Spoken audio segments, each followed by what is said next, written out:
My name is Amit and you're watching Aptitude360.online. This is very important video where we are going to be talking about how to crack UPSC CSAT in the very first attempt. What should be the strategy, what topics we should be studying, how many mock tests we should be writing, how many questions we should be attempting, what should be our accuracy level. इन सारी की सारी बातों पे हम इस video में बात करने वाले हैं. So watch this video till the end to understand how to get 66 marks in UPSC CSAT. By the way, CSAT is a qualifying paper. Why is it a qualifying paper? I am not going to discuss this. There is a lot of political debate over here.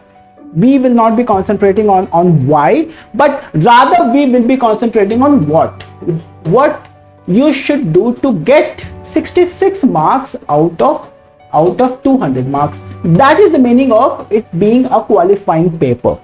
Now, let us assume a scenario where you get 66 marks and I get 166 marks. It does not matter. आपको हमेशा ही 66 से ज़्यादा number चाहिए. UPSC prelims will always be having two papers, paper 1 and paper 2. आपका जो mains में selection होगा वो पेपर 1 के बेसिस पे ही होगा, but the condition is you should be getting 66 marks in paper number 2. अगर पेपर 2 में 66 मार्क्स नहीं आता और पेपर 1 में आपके अच्छे नंबर आए हैं फिर भी आप मेंस एग्जामिनेशन नहीं लिख पाओगे. So that's a very very very crucial point. इसका हमें ध्यान रखना होता है and that is how it is imperative to get 66 marks. Now how does this paper look like? Try to understand this. This paper would be having a total of 80 questions which you will have to solve in 120 minutes. तो 120 minutes 80 questions.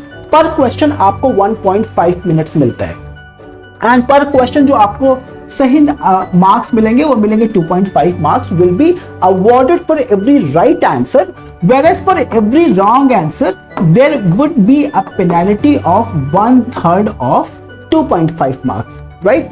और अगर आप paper देखो तो इसके 3 section ही होते हैं मोर और less: quantitative aptitude, logical reasoning and reading comprehension. You see, I am not saying verbal ability or English section. I am only saying reading comprehension. यहाँ पे आपको ग्रामर आता है या नहीं आता, पार्ट ऑफ स्पीच आता है कि नहीं आता, आपको एक्टिव पैसिव वॉइस आता है कि नहीं आता, it does not matter. What matters the most is how diversified reading that you have done. That's the only point that is going to be valuable in the reading comprehension section. Out of those 80 questions जो मैंने बोला उसमें हर बार अगर आप paper देखोगे जब से इसका इंसेप्शन हुआ है you would be getting 25 to 28 questions from QA. The similar number of questions would be asked from LR and reading section would be having 3-4 more questions than that of these two. But is there a fixed pattern? ऐसा कुछ भी नहीं है. 80 question में से कभी भी बिल्कुल जंबल फॉर्म पे क्वेश्चंस आते हैं. कभी एक क्वेश्चन रीडिंग कॉम्प्रिहेंशन का हो गया, फिर 2 क्वेश्चन एलआर के हो गए, फिर 5 क्वेश्चन क्यूए के हो गए. बिल्कुल ऐसे ही आपको मिलने वाले हैं, right? So there is no bifurcation as such, but हमेशा ये देखा जाता था कि मोर और लेस इतने ही क्वेश्चन आते हैं. बट एक जो कैच हुआ 2020 पेपर में वो ये था, from QA number of questions were 44 to 45. Now try to understand this. Suddenly you have got more than 50% questions are being asked from QA and then from LR you had only 9 to 10 questions. तो जो यहाँ का नुकसान है वो यहाँ पे आ गया.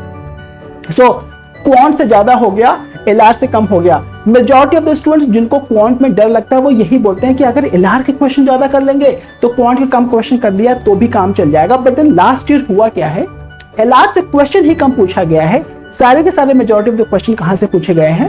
दे were asked from QA section. And how many questions you had in the English section? You had 24 to 25 questions from English section. So this was the bifurcation and that is how I say that इस paper को ध्यान से हमारे को समझना है कि ये कितना अनएक्सपेक्टेड हो सकता है हमारे लिए. Now, if you understand this thing, I have got 4 or 5 scenarios to get 66 marks to make you understand कितने क्वेश्चन आपको करने चाहिए कि आपके 66 मार्क्स बड़ी ही आसानी से आपको मिल जाए.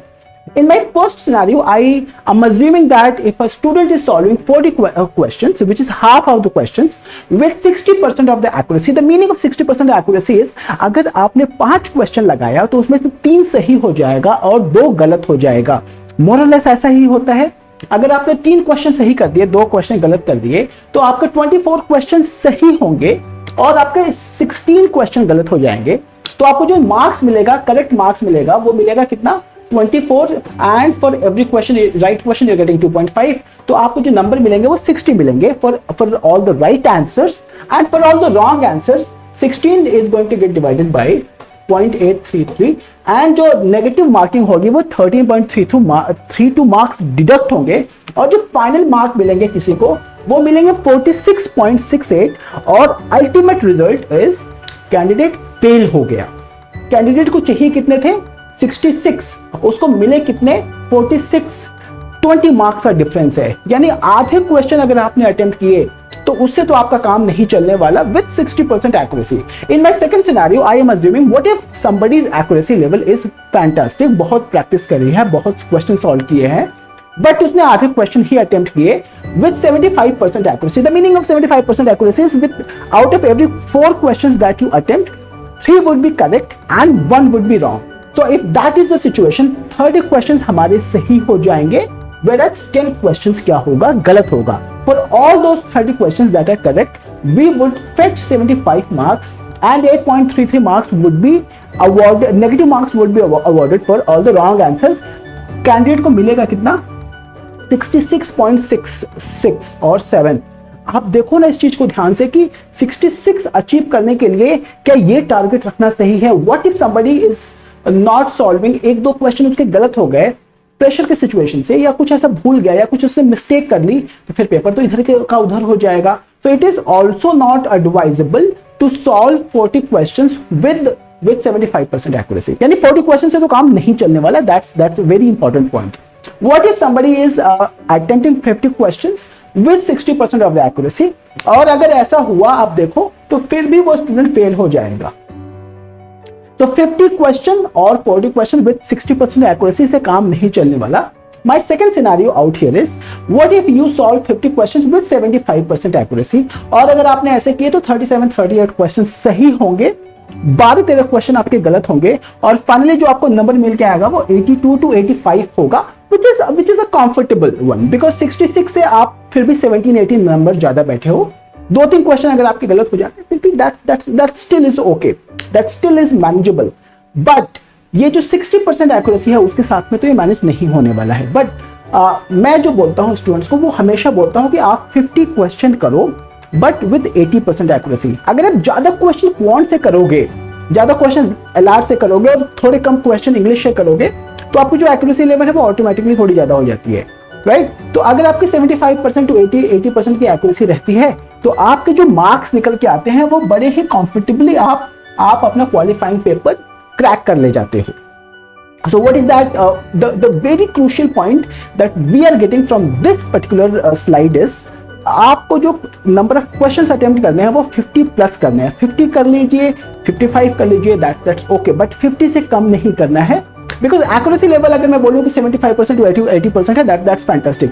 किसी की एक्यूरेसी 90% हो जाती है, that still is okay, but always there is a probability कि क्वेश्चन ही कुछ ऐसे डिजाइन हो जाए जहां पे आप सब कुछ करने के बाद में भी रॉन्ग आंसर लगा के आ जाओ। So there is always a possibility कि 10-12% तो आपके गलत होंगे ही होंगे, बट अगर ये सिचुएशन है तो फिर बिल्कुल ही ठीक है। Now so with that understanding कि आपको 50 क्वेश्चंस अटेम्प्ट करने चाहिए, another very important question is किस टॉपिक से कितने क्वेश्चन अटेम्प्ट करने चाहिए। So for that you should be able to identify which subject is your stronger area, which subject is your weaker area. Most of the students who come from mathematics background, उनके लिए QA और LR manage करना आसान होता है, RC manage करना थोड़ा सा मुश्किल होता है। So for those students who are having mathematical background and they're comfortable with QA, तो आप QA को क्वेश्चन ज्यादा लगा सकते हो, and then LR, and then you can solve questions from RC. So it's always advisable 25 plus from QA and anything 10 to 12 plus from LR and 12 plus from RC। अगर ऐसा किया तो हमारे जो 50 क्वेश्चन अटेम्प्ट करने का टारगेट है वो कंप्लीट हो जाता है। But then there are other students who come from humanity background, they come from English background, उनकी जो इंग्लिश सब्जेक्ट होती है वो बड़ी स्ट्रॉन्गर होती है। So they say that what if we try to solve 20 questions from RC and less number of questions from QA, that still is okay, but you have to formulate your own strategy to get those 50 questions, right? Now, I always say this, you need to prepare, you need to make the list of the topics that you're very comfortable with. अगर उस topic से difficulty level कुछ भी आ जाएगा, आप उस question को manage कर ले जाओगे. जैसे for example permutation and combination is one topic जिसके सिंपल क्वेश्चन तो मेरे से एग्जामिनेशन में मैनेज हो जाएंगे. थोड़ी सी डिफिकल्टी लेवल बढ़ी फिर भी मैनेज हो जाएगा, बट जैसे ही वो डिफिकल्टी लेवल काफी बढ़ी तो मेरे को एक चीज ये अंडरस्टैंडिंग है कि ये टॉपिक के क्वेश्चन मेरे को छोड़ देने हैं एग्जामिनेशन में. So you will have to devise as to what are the topics you are very comfortable with. किन टॉपिक्स को आप चूज करना चाहते हो, किन टॉपिक्स को देखते ही आप वहां से भाग जाना चाहते हो, किन टॉपिक्स के सिंपल से क्वेश्चन आप करना चाहते हो. तो ये सारी की सारी जो लिस्ट है वो आपको बनानी पड़ेगी. अब वो लिस्ट कैसे बनेगा? जब आप प्रीवियस ईयर क्वेश्चन पेपर लगाओगे, जब आप मॉक टेस्ट लगाओगे, जब आप किसी पर्टिकुलर टॉपिक को क्लासरूम में बैठ कर पढ़ाई करोगे, तो वो अपने आप पता चल जाता है कि कहाँ पे आप कंफर्टेबल हो और आप कहाँ पे कंफर्टेबल नहीं हो. For reading comprehension I always say you should be doing diversified reading. बहुत सारे डाइवर्सिफाइड सब्जेक्ट्स पढ़ो, साइंस एंड टेक्नोलॉजी पढ़ो, साइकोलॉजी पढ़ो, सोशियोलॉजी पढ़ो, न्यूज़पेपर के आर्टिकल्स पढ़ो. आप अगर आपने ऐसा किया तो फिर आपका काम यहाँ पे हो जाएगा. बट देन आरसी के लिए आपको आरसी की प्रैक्टिस करनी बहुत जरूरी है, because you will always be having those critical reasoning question जहाँ पे आपसे ये पूछा जाएगा कि which of the following would be an assumption made by the author, which of the following can be crux of the passage, which of the following had the author been agreeing. तो सही हो जाता है, गलत हो जाता है. तो इन सभी के लिए आपको क्या करना पड़ेगा, रीडिंग करने के साथ में आरसी क्वेश्चंस की प्रैक्टिस भी आपको करनी पड़ेगी. बट अगर मैं बोलूं कि मॉक टेस्ट का वेटेज कितना होता है हमारी प्रिपरेशन में, ट्राई टू अंडरस्टैंड दिस. अगर आपने मेरी क्लास में पढ़ाई किया या आप किसी की भी क्लास में पढ़ाई करते हो, आपने अपने सारे टॉपिक्स पढ़े हुए हैं, तो जो उसका वेटेज बनता है वो 1/3 बनता है. आपने फिर उसके बाद में पढ़ाई करी अपने से, आपने बहुत सारा प्रैक्टिस किया, आपने अपने टीचर्स के साथ में बैठकर अपने डाउट सॉल्व किए, वो होता है 1/3. बट देन 1/3 जो आपकी प्रिपरेशन की साइकिल होती है वो कंप्लीट होती है मॉक टेस्ट से. बिकॉज यहाँ पे टाइम मैनेजमेंट बड़ा ही इंपॉर्टेंट चीज होता है. अगर आपने टाइम मैनेज नहीं किया तो फिर वो आपके लिए काफी एक बैकफायर वाला सिचुएशन हो जाता है. तो टाइम मैनेजमेंट सीखना है, प्रेशर के सिचुएशन में कैसे क्वेश्चंस को हैंडल करेंगे, कौन से क्वेश्चंस को पिक करना है, कौन से क्वेश्चंस को छोड़ देना है, ये सारी की सारी जो स्ट्रेटेजी है आप सीखते हो during the mock test. So I always advise that students should be writing mock tests in that particular ecosystem where you feel as if you're writing the examination. 2 घंटे का पेपर है तो पूरे के पूरे 2 घंटे तक आप बैठ के लिखो, उसमें कोई भी डिस्टर्बेंस नहीं होना चाहिए, कोई भी आपको उसमें आगे आप ऐसा ना हो कि आपने 10 क्वेश्चन किए फिर आप कहीं और चले गए फिर वापस किए. एट अ स्ट्रेच बैठ के 2 घंटे आप उस पेपर को लिखो, राइट? तभी उसका बेनिफिट होने वाला है. And then last but not the least, you should be solving questions from previous years.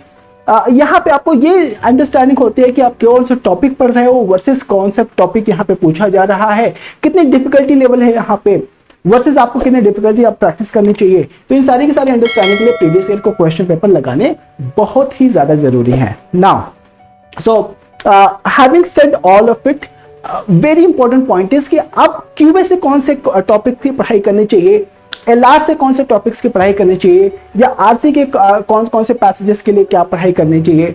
So I would be talking about all of it in my next video. Till then, bye bye and take care, and I hope that you are gonna crack this examination.